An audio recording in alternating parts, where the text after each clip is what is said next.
"This is incredible," I exclaimed. "You need not be astonished," he answered. "Is there any argument that can be offered to convert the assertion that man is ignorant of many laws? I can offer none. Is there any doubt that a force distinct and separate from matter influences matter and vivifies it into a living personality? I do not deny that there is such force. What then should prevent this force from existing separate from the body, if it be capable of existing in it? I cannot argue against such a position. If, as is hoped and believed by the majority of mankind, even though some try to deny the fact, it is possible for man to exist as an association of earth matters, linked to a personal spirit force, the soul, and for the spirit force, after the death of the body, to exist independent of the grosser attributes of man, free from his mortal body, is it not reasonable to infer that the spirit, while it is still in man, is linked to his body, may be educated and developed so as, under favorable conditions, to meet and communicate with other spirits that have been previously liberated from earthly bondage? I submit, I answered, but you shock my sensibilities when you thus imply that by cold scientific investigation we can place ourselves in a position to meet the unseen spirit world. It was now my turn to hesitate. Go on, he said. To commune with the angels, I answered. A study of true science is a study of God, he continued. Angels are organizations natural in accordance with God's law. They appear superhuman because of our ignorance concerning the higher natural forces. They exist in exact accordance with the laws that govern the universe, but as yet the attraction between clay and clay-bound spirit is so great as to prevent the enthralled soul of man from communicating with them. The faith of the religionist is an example of the unquenchable feeling that creates a belief as well as a hope that there is a self-existence separate from earthly substances. The scoffing scientific agnostic, working for other objects, will yet astonish himself by elaborating a method that will practically demonstrate these facts, and then empirical religion, as exemplified by the unquestioning faithful believer, and systematic science, as typified in the experimental materialist, will meet on common ground.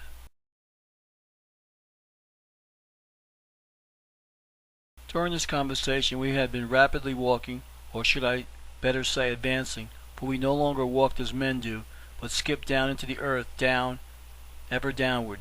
There were long periods of silence in which I was engaged in meditating over the problems that successfully demanded solution, and even had I desired to do so, I could have kept no record of time. Days, or even weeks, may have been consumed in this journey.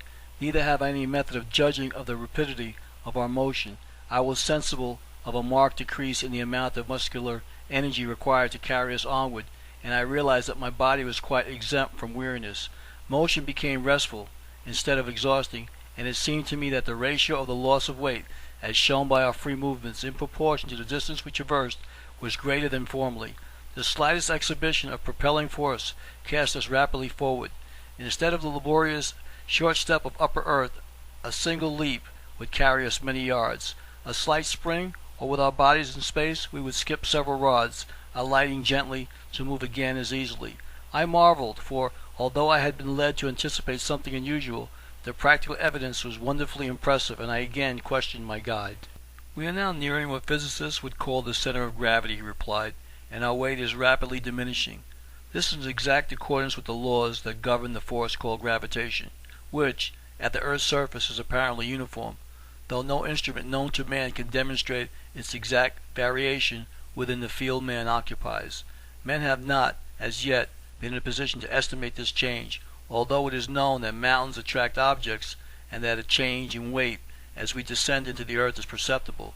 But to evolve the true law of observation at a distance of at least 10 miles beneath the surface of the ocean is necessary, and man, being a creature whose motions are confined to a thin horizontal skin of earth, has never been 1 mile beneath its surface, and in consequence his opportunities for comparison are extremely limited. I have been taught, I replied, that the force of gravitation decreases until the center of the earth is reached, at which point a body is without weight, and I can scarcely understand how such positive statements from scientific men can be far from the truth.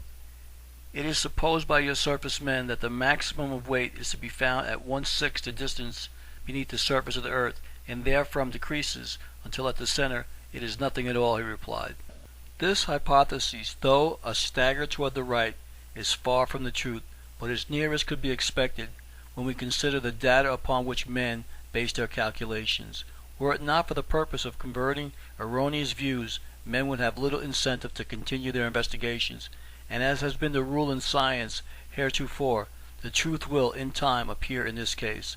One generation of students disproves the accepted theories of that which precedes, all working to eliminate error, all adding factors of error, and altogether moving toward a common goal, a grand generalization that as yet cannot be perceived.